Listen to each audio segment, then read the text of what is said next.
पूरे प्रदेश में हमारे भारतीय जनता पार्टी के जो जिलों के प्रभारी मंत्रीगण हैं या कुछ जगहों पर तो केंद्र के भी हमारे जो वरिष्ठ नेतागण हैं, उन्होंने केंद्रीय बजट के बारे में और उसका जो सीधा उत्तर प्रदेश पर प्रभाव पड़ा उसके बारे में प्रेस कॉन्फ्रेंस किए हैं। रायबरेली में आज प्रबुद्ध सम्मेलन में शामिल होने का और केंद्रीय बजट का जो सीधा लाभ उत्तर प्रदेश में मिला है उसके बारे में हम सब लोग प्रेस वार्ता के लिए एकत्रित हुए हैं। आप जानते हैं कि हमारा जो केंद्रीय बजट है इस बार एक संतुलित बजट के रूप में देखने में सामने आया है। वो गांव, गरीब, किसान, मजदूर, छात्र, युवा और महिला, आदिवासी और अनुसूचित सबके लिए एक संदेश लेकर आने वाला बजट साबित हुआ है। कृषि आधारित और एक समसमावेशी प्रारूप में ये बजट पूरे भारतवर्ष की आर्थिक व्यवस्था को सुदृढ़ करने के लिए एक वरदान साबित हो रहा है। हम सब जानते हैं कि हमारा राजकोषीय घाटा इस बजट के माध्यम से काफ़ी हद तक नियंत्रित होने की स्थिति में पहुंचा है, जिससे महंगाई पर हम नियंत्रण कर सकेंगे। इस बजट के माध्यम से उत्तर प्रदेश को तमाम लाभ हुए हैं।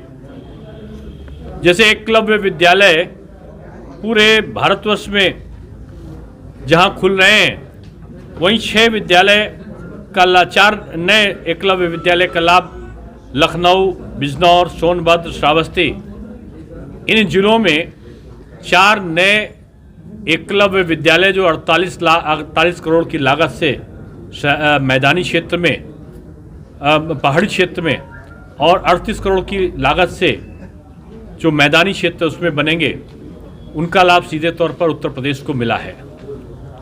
इस बजट के माध्यम से जल जीवन मिशन के अंतर्गत जो जल जीवन मिशन के शहरी है क्षेत्र है, उसका बहुत बड़ा हिस्सा हमारे जो उत्तर प्रदेश है उसको मिला है। क्योंकि यहाँ पर 707 निकाय हैं, 70 नगर निगम, 200 नगर पालिका और 490 नगर पंचायतें हैं। इनका सबसे बड़ा फ़ायदा उत्तर प्रदेश को मिल रहा है। हमने हेल्थ के क्षेत्र में जो केंद्र सरकार ने 137% का इजाफा किया है, उसमें जो इंटीग्रेटेड लैब की स्थापना की बात की है प्रत्येक ज़िले में। चूँकि हमारे 75 ज़िले हैं तो 75 इंटीग्रेटेड लैब का लाभ उत्तर प्रदेश को सीधे तौर पर मिल रहा है। कोरोना वैक्सीनेशन के लिए बजट में 35,000 करोड़ रुपए का व्यवस्था है। उत्तर प्रदेश की आबादी 24 करोड़ है और सबसे बड़ा प्रदेश होने के नाते वैक्सीनेशन के 35,000 करोड़ रुपए का अधिकांश भाग का लाभ उत्तर प्रदेश को मिलने जा रहा है। केंद्र सरकार ने एमएसपी का जो लाभ पूरे देश को दिया है कि उत्पादन लागत का 1.5 गुना दाम दिया जाए, उसका सीधा जो लाभ है वो उत्तर प्रदेश को मिलने जा रहा है। क्योंकि सबसे ज़्यादा गेहूं और धान की खरीद हमारे उत्तर प्रदेश में की गई है, इसलिए एमएसपी का जो सबसे बड़ा हिस्सा है वो उत्तर प्रदेश को मिलने जा रहा है। हम इस बात को भली बात जानते हैं कि जो केंद्रीय कर में उत्तर प्रदेश का हिस्सा बहुत बड़ा होता था, उसमें भी 63,000 करोड़ रुपए की कमी की गई है। इसका सीधा प्रभाव उत्तर प्रदेश को मिलेगा। और केंद्र सरकार ने वैसे भी सभी प्रदेशों के लिए जो केंद्र को प्रदेश का करों के रूप में हिस्सा मिलता था, उसमें जो 32-33% वो उत्तर प्रदेशों को देते थे, जबकि बढ़ाकर 40% से ऊपर उन्होंने किया है। उसका लाभ भी प्रदेशों को मिलने जा रहा है। रेलवे में सबसे बड़ा हिस्सा उत्तर प्रदेश को 40%, जो पिछले बजट का 40% ज़्यादा लाभ इस बार उत्तर प्रदेश को मिल रहा है। उत्तर प्रदेश में नई ट्रेनें चली हैं।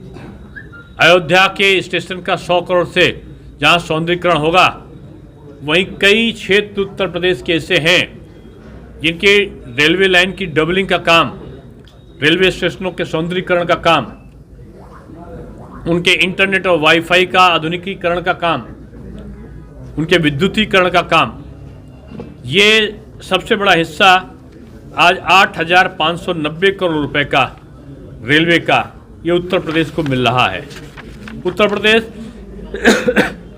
एक तरीके से मुख्यमंत्री योगी आदित्यनाथ जी के नेतृत्व में जहां चौमुखी विकास की तरफ बढ़ रहा है, गेहूं की धान के क्रय केंद्र हमने खोले हैं, गांवों में 18 से 22 घंटे गांव तहसीलों में बिजली और शहर में 24 घंटे बिजली देने का काम जहां हमने किया है, वहीं समय से परीक्षा, विद्यालयों के सत्र का नियमितीकरण और नए पाठ्यक्रम का समावेश, नकल विहीन परीक्षा, सस्ती दरों में पुस्तकों की उपलब्धता, हमने शिक्षा के क्षेत्र में एक नई क्रांति लाए हैं।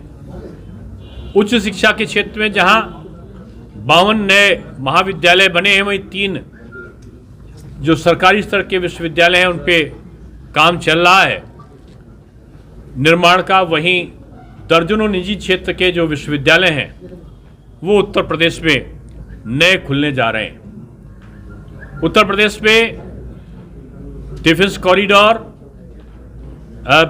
हमारा बुंदेलखंड एक्सप्रेसवे, पूर्वांचल एक्सप्रेसवे, हमारा गोरखपुर लिंक रोड के साथ साथ तमाम प्रकार की जो विकास योजनाएं हैं, चाहे वो अयोध्या का सौंदर्यीकरण का हो, हमारा ब्रज क्षेत्र का ब्रज परिपथ के रूप में उसका निर्माण का हो, काशी के सौंदर्यीकरण का हो, उत्तर प्रदेश के प्रत्येक जिले में सड़क, बिजली और पानी की व्यवस्था का हो, या किसानों के ऋण माफ़ी से लेके सम्मान राशि तक भेजने का काम हो, उत्तर प्रदेश प्रत्येक चीज़ में अव्वल काम कर रहा है। इस नाते आज हम सब लोगों ने अलग अलग जगहों पर जो प्रेस कॉन्फ्रेंस की है, उसका सीधा मकसद यही है कि हमारा उत्तर प्रदेश अपराध के क्षेत्र में एक नियंत्रित आप व्यवस्था के तहत उत्तर प्रदेश का संचालन कर रहा है, सुशासन के रूप में योगी जी के नेतृत्व में। वहीं फसलों का उत्पादन बढ़ा है, महंगाई पर नियंत्रण हुआ है, शिक्षा के द्वार खुले हैं। कोरोना ऐसे संक्रमण काल में जो कोरोना के खिलाफ लड़ाई का जो मैनेजमेंट था, आज पूरी दुनिया ने उत्तर प्रदेश को सराहा है। आज भारतवर्ष में विभिन्न जो सर्वे हुए हैं उसमें उत्तर प्रदेश के मुख्यमंत्री को सबसे कुशल मुख्यमंत्री के रूप में आज स्थापित करने का काम, बताने का काम हमारे जो सर्वे हुए उन्होंने किया है। तो ये एक तमाम कार्य थे जिनके लिए आज हमने प्रेस कॉन्फ्रेंस आयोजित की थी। यही कुछ रायबरेली के संदर्भ में कहना था। रायबरेली में आने वाले पंचायत चुनाव के लिए हमारे बूथ अध्यक्षों तक के स्तर की बैठकों का दौर प्रारंभ हो रहा है। मंडल अध्यक्षों के मंडल स्तर पे, वार्ड स्तर पे हमारी बैठकें आयोजित हो चुकी हैं। जिला अध्यक्ष के नेतृत्व में, हमारे जनप्रतिनिधियों के नेतृत्व में पूरी तौर से चुनाव की तैयारी है। चुनाव शांतिपूर्ण हो और व्यवस्थित तरीके से निष्पक्ष हो, इस सरकार की प्राथमिकता है। सर सवाल ये है कि बजट को लेकर बात की हो रही है, तो आप रायबरेली के प्रभारी मंत्री हैं, तो रायबरेली को लेकर इस बजट में कुछ मिला या नहीं मिला, और आगामी जो प्रदेश सरकार का बजट आने वाला है, केंद्र का जो बजट होता है उसका जो लाभ उत्तर प्रदेश को मिलेगा, रायबरेली भी वो जिला है उत्तर प्रदेश का ही है, उसका बहुत बड़ा हिस्सा यहाँ पर मिलेगा। आप जानते हैं यहाँ पर जो हमारा वो कारखाना था रेल कोच वाला, कि पहले केवल खुल गया था, आज वहाँ पे सारा उत्पादन शुरू हो गया है। एम्स हमारा आज डेवलप हो रहा है, उसके लिए भी पैसे का प्रावधान है। तो बहुत सारी चीज़ें हैं जो अभी हमारा उत्तर प्रदेश का बजट होगा, उसका भी सीधा लाभ तमाम जिलों को जहाँ मिलता है।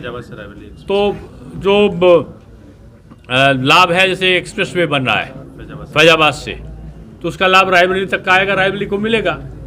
तो बड़ी बड़ी योजनाएं होती हैं, चाहे वो बिजली, सड़क, पानी की, उनका नियोजन हर जिलों को मिले, उत्तर प्रदेश की ये व्यवस्था है। सर, एक आपकी बहुत महत्वपूर्ण योजना है गंगा एक्सप्रेस वे, लेकिन जो किसानों से जमीन ली जा रही है उनसे खरीदी जा रही है, जबकि आपने एक कानून है किसानों का अधिग्रहण का, उसके हिसाब से नहीं लिया जा रहा है, तो इसमें किसानों का फायदा कैसे होगा?